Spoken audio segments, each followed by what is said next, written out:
Halo, Assalamualaikum warahmatullahi wabarakatuh. Ketemu lagi dengan saya hari ini untuk mata kuliah fisika. Hari ini kita akan bahas terkait kinematika gerak lurus. Hari ini subtopik yang akan dibahas lumayan banyak ya. Yang pertama, hari ini kita akan bahas tentang gerak.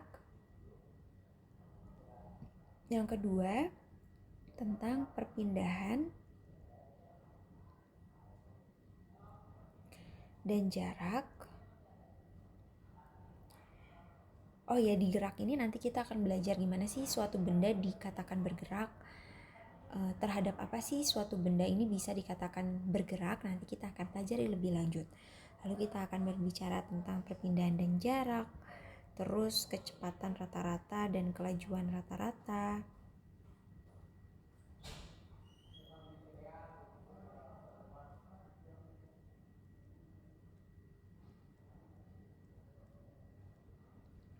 Menurut teman-teman, kecepatan sama kelajuan sama apa beda? Kalau dulu kita hanya mensimbolkan, kita hanya ngomong oke, kecepatan V itu ya. Padahal ternyata ada kecepatan, ada kelajuan, dan sebenarnya itu adalah dua hal yang makna fisiknya berbeda. Nanti kita akan pelajari lebih lanjut ya. Nah, terus kecepatan rata-rata dan kelajuan rata-rata, lalu kita belajar juga terkait posisi, kecepatan, dan percepatan. Nah, kita melihat hubungan terkait posisi kecepatan dan percepatan. Dan yang terakhir yaitu tentang gerak lurus. Gerak lurus yang akan dibahas kali ini itu adalah gerak lurus beraturan dan berubah beraturan. Kemarin kita udah sempat singgung sedikit ya, kalau gerak lurus beraturan atau GLB itu berarti apanya yang konstan? Dia bergerak beraturan. V-nya yang konstan ya.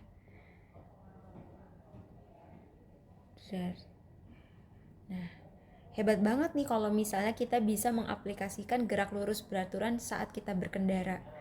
Karena susah loh sebenarnya untuk mempertahankan kecepatan. Misal kita pakai kecepatan 20 km per jam. Terus 20 km per jam tuh susah banget. Pasti ntar ada kucing lewat lah, atau ada polisi tidur lah. Pasti ntar ada ngeremnya. Atau misal pas ditanjakan kan gak mungkin juga kita bisa 20 km per jam tuh susah ya. Nah itu susah sekali untuk bisa mengaplikasikan gerak lurus beraturan ini. Dan yang terakhir kita akan bahas tentang gerak lurus berubah beraturan. Apanya nih yang berubah beraturan? Kecepatannya. Kenapa sih kecepatannya bisa berubah beraturan? Karena ada yang namanya percepatan. Oke, itu 5 topik yang akan dibahas pada pertemuan kali ini. Lumayan banyak. Jadi disiapkan tenaganya, disiapkan telinganya dengan baik. Boleh sambil minum, boleh sambil makan supaya nggak bosan. Disiapkan catatannya. Kita sekarang bahas topik yang pertama langsung ya. Oke, tentang gerak. Aduh, sebentar.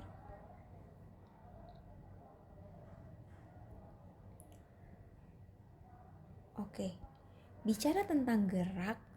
Oh, sebelum kita masuk tentang gerak, sebenarnya saya ingin sharing sedikit sih, kenapa sih kita penting, seberapa penting sih ilmu ini dalam kehidupan sehari-hari.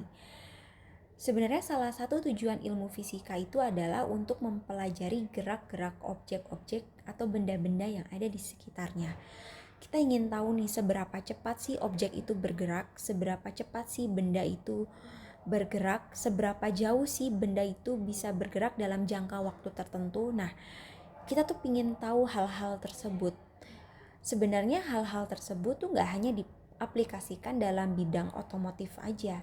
Seperti misal kalau misalnya kita lihat soal tuh kan selama ini mobil bergerak dengan kecepatan 50 km per jam pada lintasan yang lurus dan kasar. Lalu ya kan, maksud saya tuh selama ini tuh kita hanya membahas topik gerak tuh hanya sebatas itu aja, tapi ternyata sebenarnya dalam aplikasi kehidupan sehari-hari tuh ilmu gerak tuh luas banget gitu ya, dan memang banyak diaplikasikan dalam banyak hal.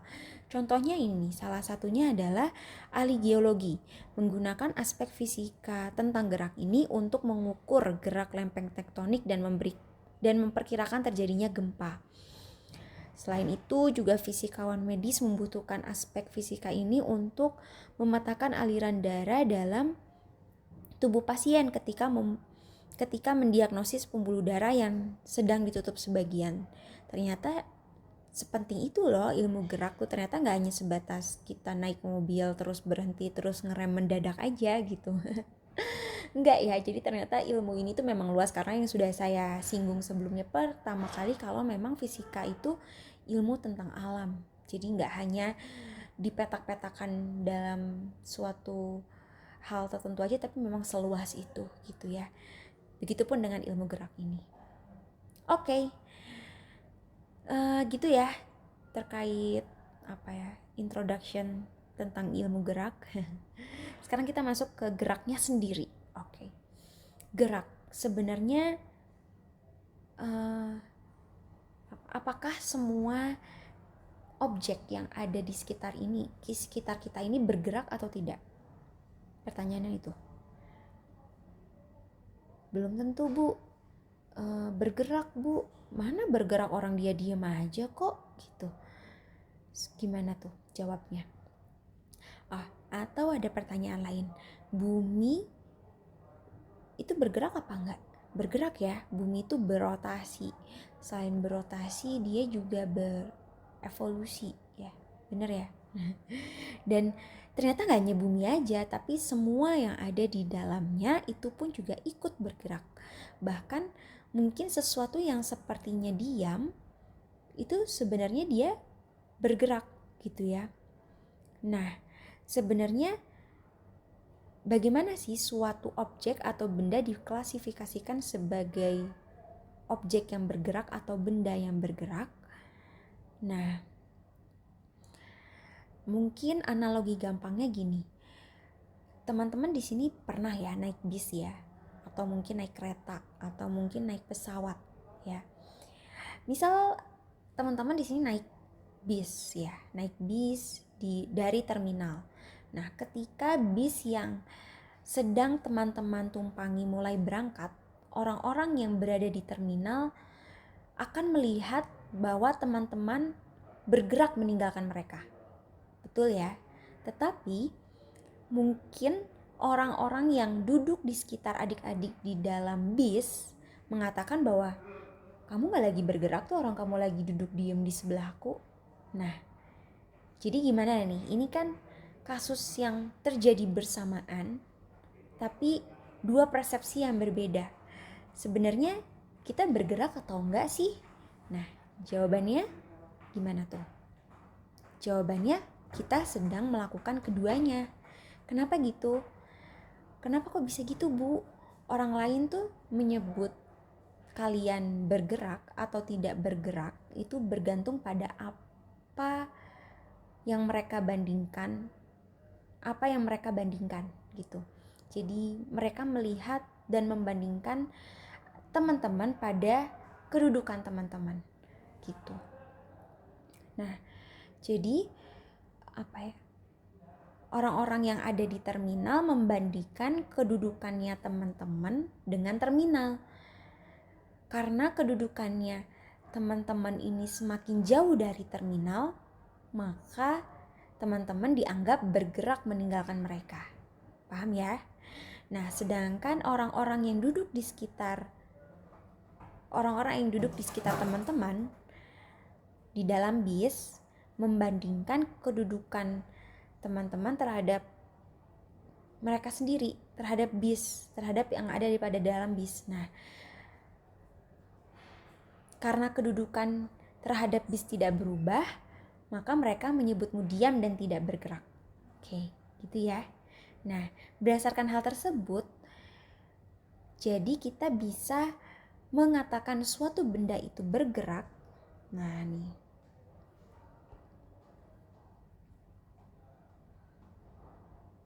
Sorry. Sebentar. Kok miring ya tulisan saya?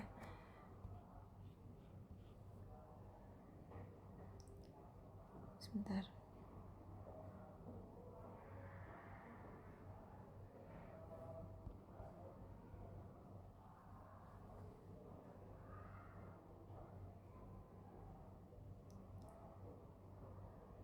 Suatu benda disebut bergerak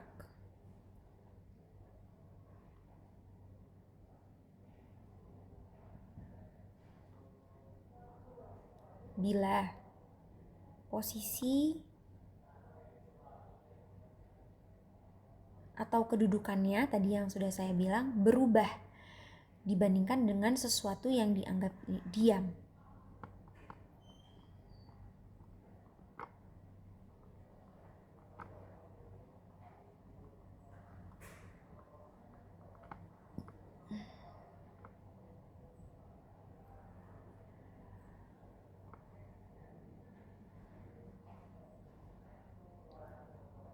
Nah, yang dianggap diam ini,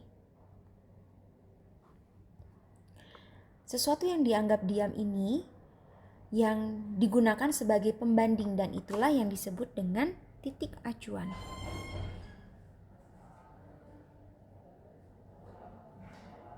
Nah, jadi memang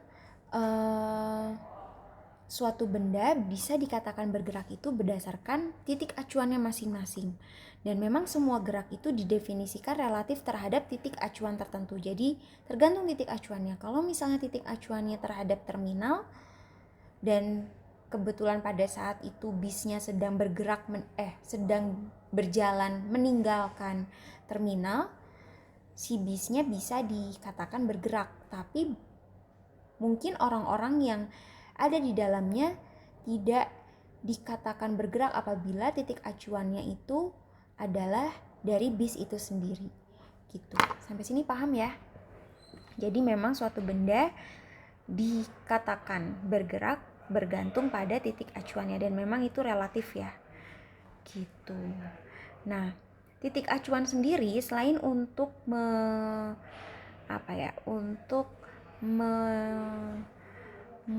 menjelaskan atau mengidentifikasikan suatu benda dikatakan bergerak atau enggak, titik acuan juga penting untuk menentukan seberapa jauh nih. Titik acuan tuh penting juga untuk menentukan seberapa jauh suatu benda itu telah bergerak. Jadi kita bisa menentukan jarak suatu benda bergerak. Nah, pertanyaannya sekarang, bisa nggak menentukan seberapa cepat benda tersebut bergerak? Question.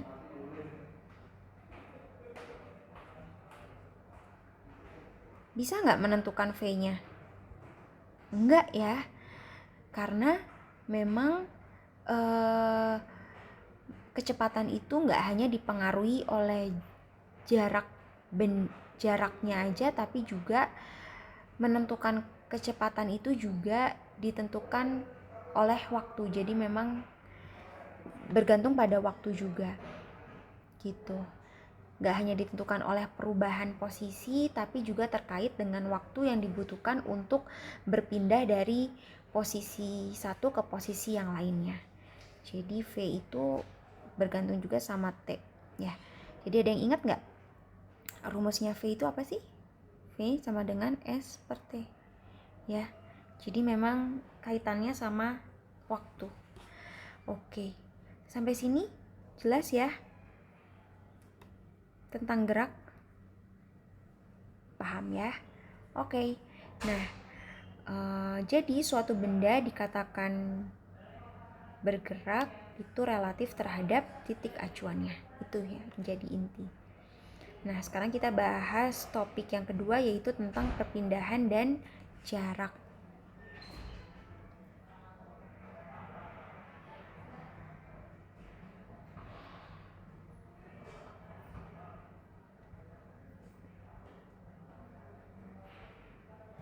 Oke. Beda nggak itu perpindahan sama jarak? Saya ini bingung kalau ngomong sendiri gini, nanya-nanya sendiri, jawab-jawab sendiri ya.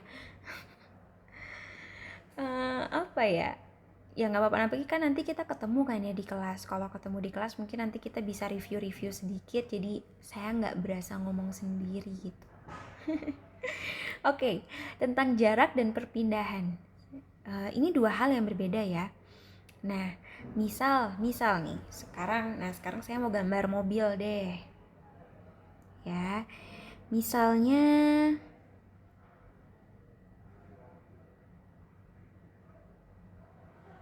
oke. Misalnya hari ini Agus akan rekreasi nih. Dia rekreasi misalnya jalan-jalan nih, aku mau jalan-jalan ke arah barat. Ke arah sorry. Barat laut utara ya. aku ngomong apa nih ya? Ngomong sendiri aku jadi ketawa-ketawa sendiri ya. Jadi dia jalan-jalan ke timur deh.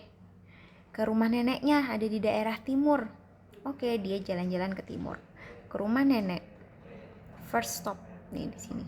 Nah, udah nih ya, udah dari jalan-jalan ke rumah nenek. Aku mau jalan-jalan deh. Jalan-jalan ke arah utara. Second stop. Nah, terus aku mau jalan-jalan lagi ke timur. Pemberhentian ketiga. Nah, terus aku mau jalan-jalan lagi ke mana? Ke selatan. Terus kemana lagi? Aku mau jalan-jalan lagi deh. Kesini seharian, pokoknya dia jalan-jalan terus nih si Agus, nggak ada capeknya. Ya. Nah, terus dia jalan-jalan lagi. Misalnya aku mau ke pasar baru. Banyak duit kayaknya si Agus nih. Oke. Nah, dari sini ternyata aku udah capek deh seharian. Aku kan orang kaya ya, karena banyak duit. Aku mau nginep di hotel aja lah. Udah nginep hotel sebelah pasar baru. Oke, jadi dia berhenti di sini ya. Final stop di sini. Oke. Nah, kira-kira kalau dari sini berarti misal ya. Misal ini 20 km. Ini 15 km. Ini 20 km lagi deh. Misal ini sekarang 15 km lagi. Ini cuma 5 km. Ini 10 km. Nah, kalau saya tanya, saya anggap ini titik A, ini titik A, ini titik B, ini titik C, D, E, F, G. Ya. Nah, kira-kira jarak dari salah. Pertanyaannya adalah, yang pertama adalah apakah Agus berpindah tempat? Gimana jawabannya?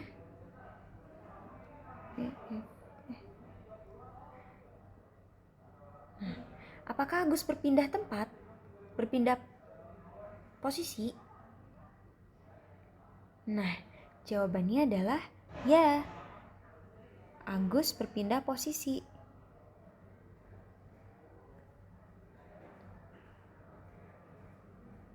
Dari posisi A ke G. Nah ya, sekarang berapa sih jaraknya yang ditempuh Agus dari A ke G? Nah, kita lihat nih, Agus dia kan dari A ke G itu kan melewati banyak tempat ya. Ke rumah nenek dulu, tadi ke sini, ke pasar baru dulu, terus baru nginep ke hotel.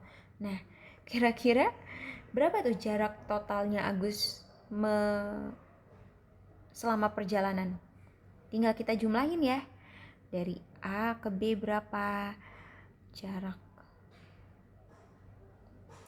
Dari A ke B ditambah B ke C ditambah C ke D, ditambah D ke E, ditambah E ke F, ditambah F ke G.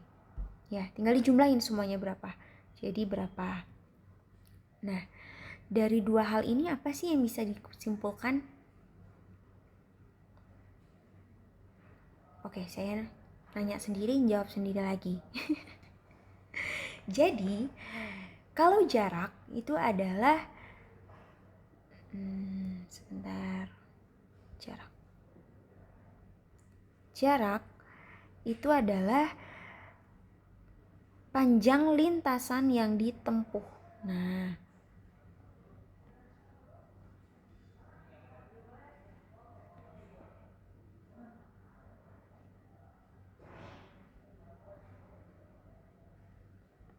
ini adalah jarak. Sedangkan perpindahan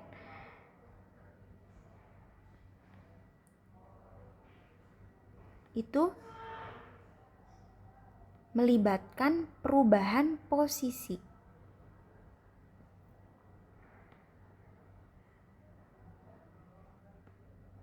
Benda yang dihitung dari posisi awal.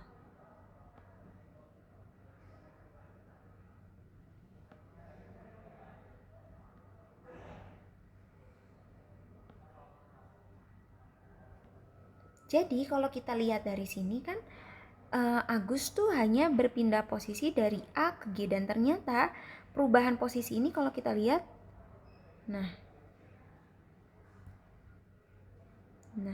hanya segini. Nah, inilah yang disebut dengan yang namanya perpindahan. Nah, sedangkan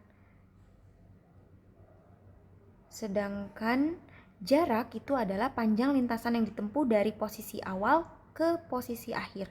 Jadi dari Agus dari sini ke sini, terus ke sini lagi, terus ke sini, berapa jaraknya? Nah, itulah adalah berapa jarak tempuhnya? Nah, itu yang disebut dengan jarak. Oke. Bisa ya, jadi membedakan yang namanya jarak dan perpindahan. Dan perlu di-highlight juga bahwa jarak ini tidak melibatkan arah. Jadi jarak ini hanya besaran skalar. Sedangkan perpindahan ini adalah besaran vektor. Gitu. Sampai sini paham ya?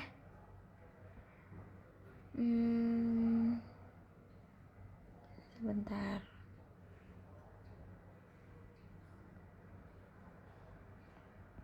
Oke. Nah,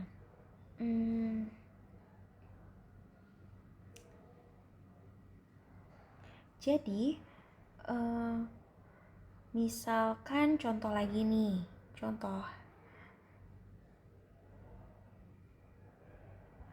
sebuah partikel berada, misalnya kita sekarang ini ya, pakai ini deh, pakai sumbu.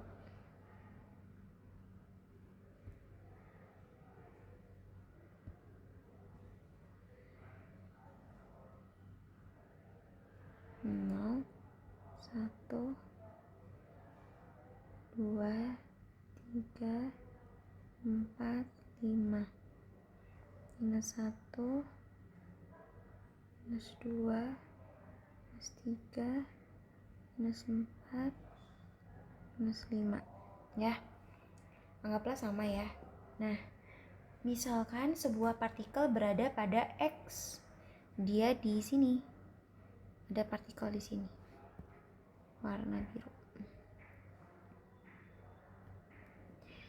Nah,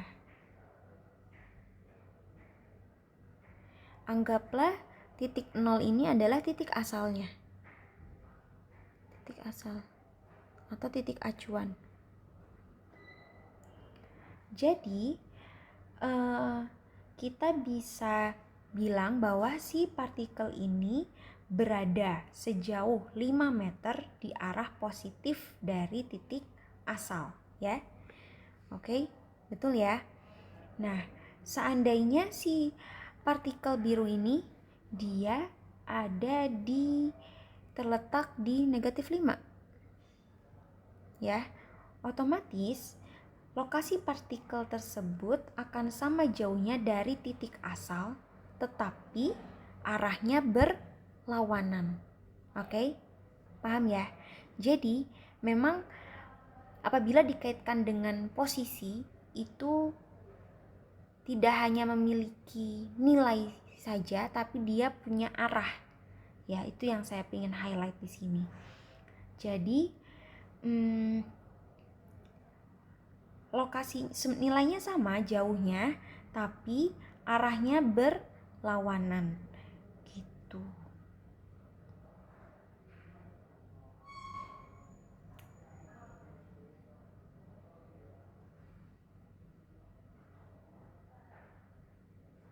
Jadi saya bisa tulis di sini rumus perpindahan itu delta x sama dengan x2 dikurangi x1.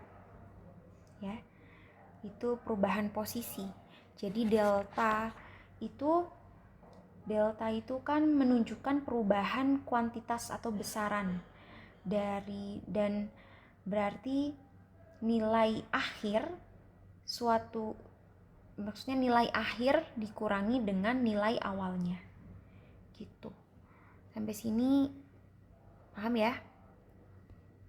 Sebentar, saya hapus dulu deh, tulisannya kekecilan.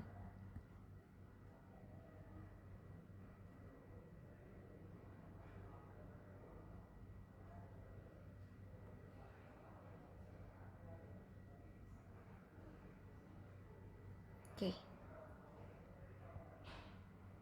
Sampai sini paham ya? Nah,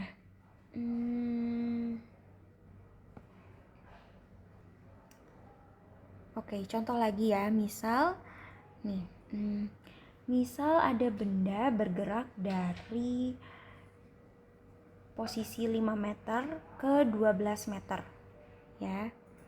Misal berarti posisi awalnya di 5 meter. Saya gambar garisnya ya, biar gampang. Oke, anggaplah 5-nya di sini ya. 5, 6, 7, 8, 9, 10, 11, 12, 13, 14, 15. Nah, dia posisi awalnya di 5 meter. Ya. Terus bergerak ke posisi 12 meter.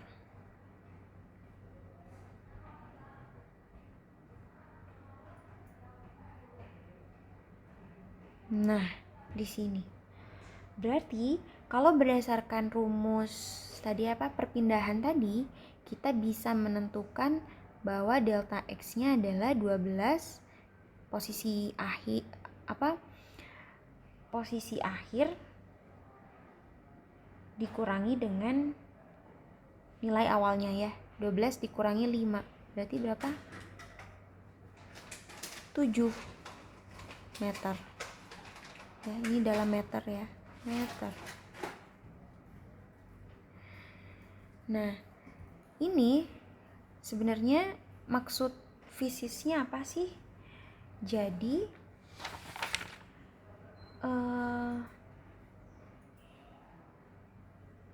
benda tersebut atau partikel tersebut berada sejauh 7 meter dari titik asalnya ke arah kanan atau ke arah yang positif. Kenapa kita bisa lihat dia ke arah kanan? Karena di sini nilainya positif ya. Sebenarnya kita bisa sih tulis gini, positif 7 gitu. Tapi kan kalau nilai positif nggak usah ditulis ya. Gitu. Ini jadi maksud fisiknya adalah sebuah partikel bergerak ke arah kanan sejauh 7 meter dari posisi awalnya di 5 meter. Seperti itu. Jadi bisa ya bedain apa itu perpindahan, apa itu jarak gitu ya. Misal dari 12 meter nih dia balik lagi ke sini. Ke sini aku ke sini. Terus dia balik lagi ke 12 lagi. Terus dia balik lagi ke sini. Apakah ada perubahan posisi? Coba lihat posisi akhirnya di mana kalau di sini. Jadinya di sini. Posisi akhirnya di 5 lagi ya. Berarti delta X-nya itu sama dengan 5. Posisi awalnya X2-nya di mana? 5 juga. Jadi perpindahannya 0. Gitu. Ya.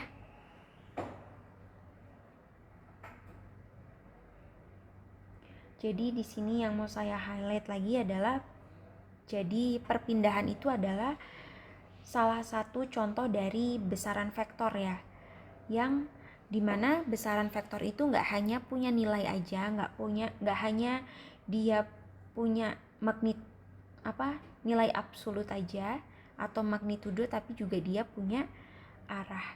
Sebenarnya nanti kita akan bahas vektor di bab setelah ini lebih detail, tapi sejauh ini dulu ya. Oke.